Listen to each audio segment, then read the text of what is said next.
નમસ્કાર. હવે આપણે આમાં જોઈશું કે ઈશ્વર કોણ છે, ક્યાં છે અને કેવો છે એના વિશે. આસ્તિકતા આવશ્યક જ નહીં પરંતુ અનિવાર્ય પણ છે. વિશ્વનું સર્વોત્કૃષ્ટ દર્શન આસ્તિકવાદ. આસ્તિકતાનો અર્થ અને સ્વરૂપ ઊંડાણથી ન સમજી શકવાવાળા સંસારના કેટલાક સમાજોએ તેને એક નિરર્થક ઈશ્વરવાદી માનીને પોતાની બહિષ્કૃત કરીને નવા નૈતિક સ્વરૂપનું પ્રવર્તન કર્યું અને આશા કરી કે આ રીતે પોતાના સમાજમાં કાયમી સુખ શાંતિ અને સામાન્ય સદાચારને મૂર્તિમાન કરવામાં સફળ થઈ શકશે. પરંતુ તેમની આ આશા પૂરી થતી દેખાય નહીં. આ નવા પ્રયોગને સમાજવાદ, રાષ્ટ્રવાદ અથવા તો સામ્યવાદના નામે પોકારવામાં આવ્યું અને કહેવાયું કે જો સમાજના લોકો પોતાની નિષ્ઠાને ન દેખતા ઈશ્વરની તરફથી હટાવીને આ યથાર્થવાદોમાં લગાવે તો સમાજમાં કાયમી સુખ શાંતિની સ્થાપના થઈ શકે છે. પાછલા 50 થી 55 વર્ષથી આ નવી વિચારધારાનું પરીક્ષણ અને પ્રયોગ સામ્યવાદી કહેવાતા દેશોમાં થતા ચાલી આવ્યા રહ્યા છે.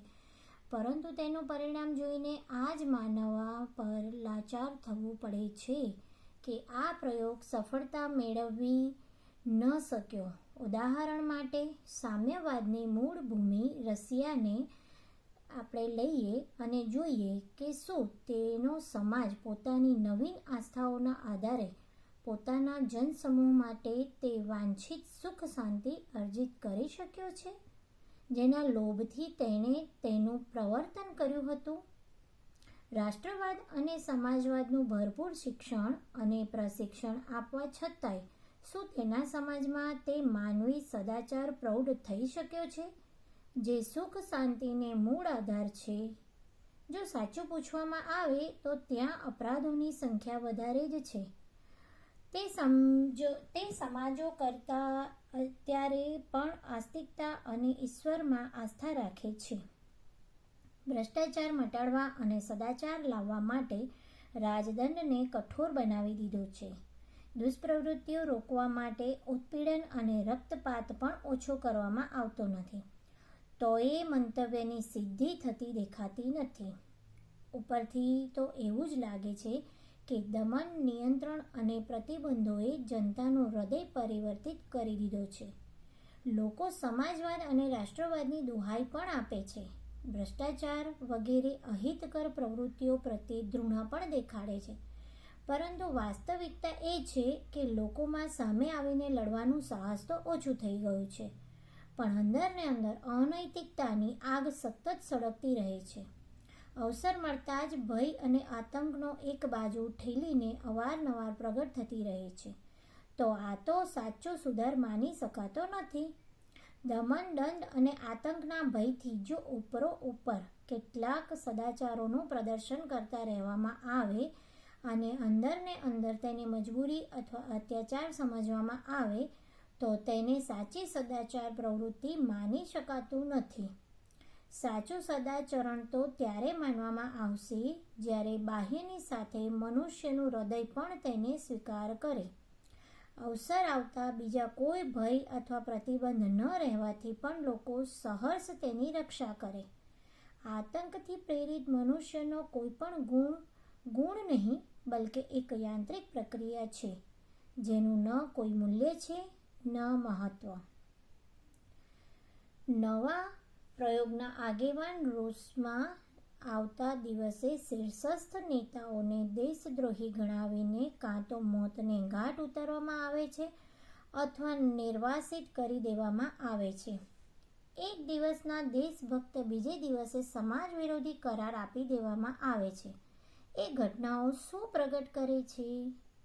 આજ કે કાં તો અપદસ્થ નેતાએ ભ્રષ્ટાચારનું પ્રમાણ આપ્યું છે અથવા બીજા પક્ષે તેવું કરીને અનૈતિકતાનો પરિચય આપ્યો છે. બંને સ્થિતિઓમાં વાત એક જેવી છે, અર્થાત તે સમાજમાં તે સદાચાર વિકસિત થયો નથી જેની આશામાં નાસ્તિકતાપરક સમાજવાદ અથવા રાષ્ટ્રવાદનો નવો પ્રયોગ કરાયો હતો. એટલું જ કેમ જર્મની, ઇટાલી, સ્પેન, ચીન વગેરે તે જ વિચારધારાના દેશોમાં તો સામાજિક અને રાષ્ટ્રીય સદાચાર લાવવા માટે પ્રચંડ અધિનાયકવાદનું અવલંબન લેવામાં આવ્યું અને જનતાનો હૃદય બદલવા માટે લોમહર્ષક રક્તપાત સુદ્ધા કરવામાં આવેલું, પરંતુ તેનું ફળ અશાંતિ, સંઘર્ષ અને અસંતોષ સિવાય કંઈ પણ ન નીકળ્યું. રોજબરોજ નેતાઓમાં મારકાપ અને છીનવા ઝપટવાના સમાચાર આવતા રહે છે. જ્યારે નવા પ્રયોગવાદી દેશોના શીર્ષસ્થ નેતાઓના સદાચારની આ દશા છે, તો જનસાધારણનું નૈતિક સ્તર શું હશે એનું અનુમાન કરી શકવું કઠણ નથી. આશા રાખી હતી કે સમાજના ખરાબ લોકો અને વિરોધીઓને દમનના બળથી કચડી નાખવાથી જનતાનું હૃદય પરિવર્તન થઈ જશે અને તે સાચા રસ્તે ચાલવા લાગશે. થોડાક જ સમયમાં સમાજમાં સુખ શાંતિની સ્થાયી સ્થાપના થઈ જશે. પરંતુ આ પ્રયોગ ફક્ત એક અત્યાચાર બનીને રહી ગયો. તેનાથી કોઈ વાંછિત ફળની ઉપલબ્ધિ ન થઈ શકે. જનતાનો સુધાર તો બાજુમાં, સ્વયં સમાજના આગેવાનોમાં જ પરસ્પર વિશ્વાસઘાત, ભય, નિષ્ઠુરતા અને આશંકાના દોષ સમાવી ગયા. લોભ, સ્વાર્થ અને અધિકારની લિપ્સાએ તેમને ઘણી હદ સુધીના ઈર્ષાળુ, પ્રતિસ્પર્ધી અને નિર્દયી બનાવી દીધા. આ નાસ્તિકતાપરક સમાજવાદ, રાષ્ટ્રવાદ અથવા સામ્યવાદના નવા પ્રયોગની અસફળતાના લક્ષણોની સિવાય બીજું કંઈ જ નથી.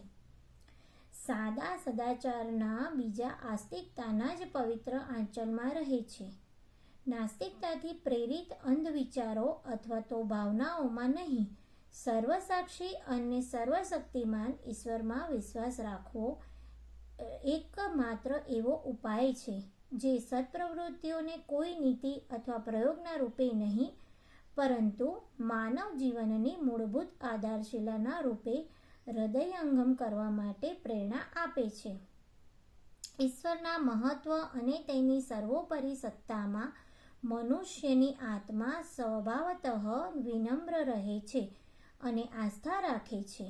મનુષ્યની સત્તાની જેમ તેની સત્તા પ્રત્યે ઈર્ષા, દ્વેષ, સ્પર્ધા અથવા ધૃણા રાખતી નથી. જ્યાં મનુષ્યના બળ પ્રેરિત નિયમો અને પ્રતિબંધોમાં લાચારીનો અનુભવ કરે છે, ત્યાં પ્રભુના આપેલા પ્રતિબંધો અને નિયમોને શિરોધાર્ય કરવામાં ગૌરવ તથા સુખ અનુભવ કરે છે. પરમાત્મા સત્ય અને શિવરૂપ છે.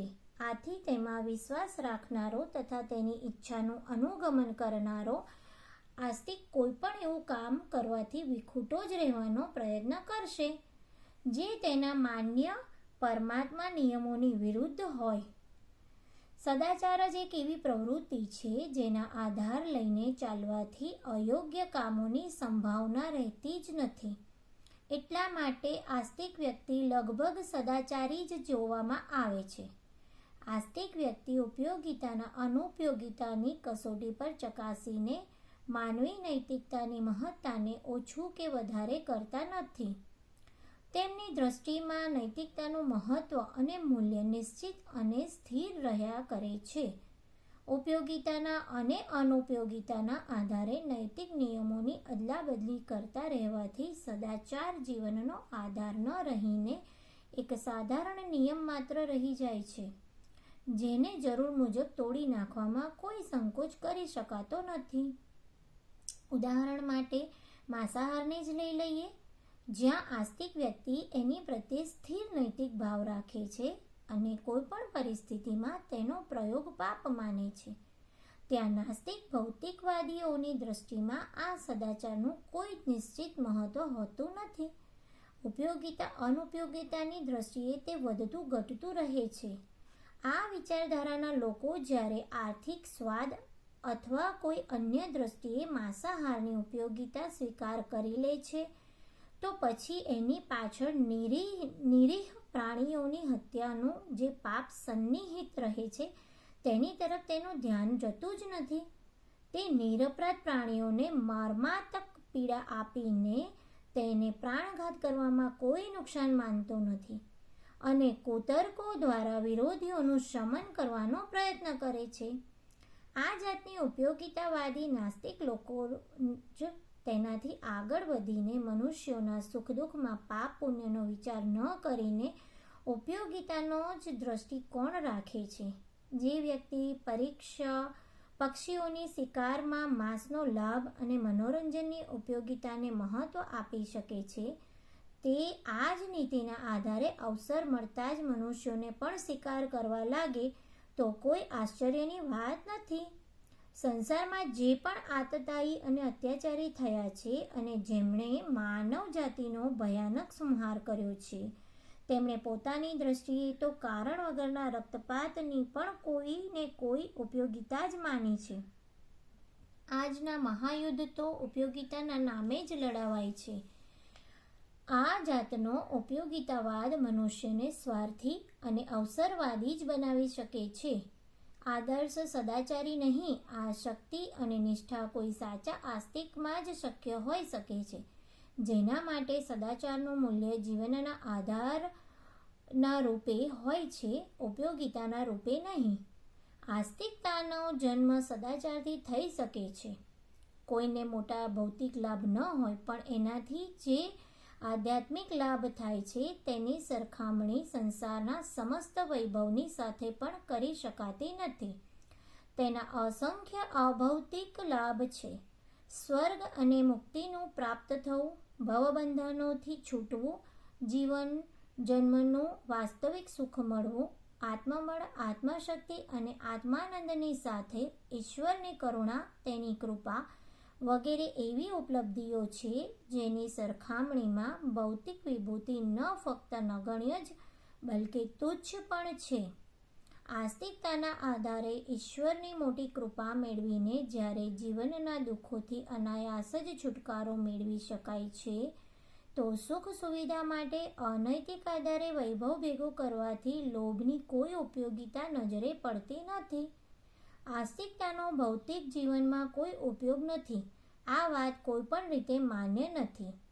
શું સંસારના પરમાસ્તિક ભક્તજનોને કોઈ સાંસારિક લાભ થયો જ નથી? તેને ભોજન, વસ્ત્ર, માન સન્માન વગેરે સાંસારિક ઉપલબ્ધિઓમાંથી કઈ વાતની ઉણપ રહી છે? આ વાત બીજી છે કે તેમણે ભૌતિક વિભૂતિઓ પ્રત્યે અનાસક્ત રહીને જ તેનો ઉપયોગ કર્યો છે. સાંસારિક ઉપભોગવાદીઓની જેમ જીવનનું લક્ષ્ય બનાવીને ભોગ કર્યો નથી.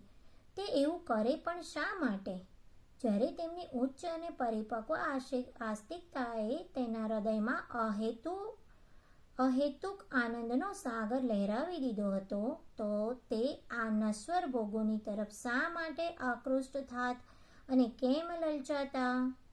સંસારમાં કાયમી સુખ શાંતિ માટે નિત્ય નવા પ્રયોગો અને પરીક્ષણોને છોડીને જો સદા સર્વદાના પારખેલા અને પ્રામાણિક સદાચારમૂલક આસ્તિકતાનો આશ્રય ગ્રહણ કરવામાં આવે, એને જ મનુષ્યોના હૃદયમાં પ્રેરિત અને સ્થિર બનાવવામાં આવે, તો કોઈ કારણ નથી કે માનવ જાતિનું હૃદય અનુકૂળ દિશામાં ન કેળવાય અને સંસારમાં સત્પ્રવૃત્તિઓના પ્રવર્તનના આધારે કાયમી સુખ શાંતિ ન વિરાજવા લાગે. આસ્તિકતાનું ગુણ મનુષ્યને ન ફક્ત સદાચારી, સદવિચારી તથા સંયમી જ બનાવી દે છે, પણ આગળ વધીને તે જીવથી ઈશ્વર, લઘુથી મહાન, અણુથી વિભુ અને મનુષ્યથી દેવતા બની દે છે. એવા દેવત્વ પ્રાપ્ત મનુષ્યો વધાથી પૃથ્વી પર સ્વર્ગની રચના થઈ જશે, કારણ કે સ્વર્ગનો નિવાસ જ કોઈને દેવતા બનાવતો નથી, બલકે દેવતાઓની વિદ્યમાનતા જ સ્થાનને સ્વર્ગ બનાવે છે. અસ્તુ.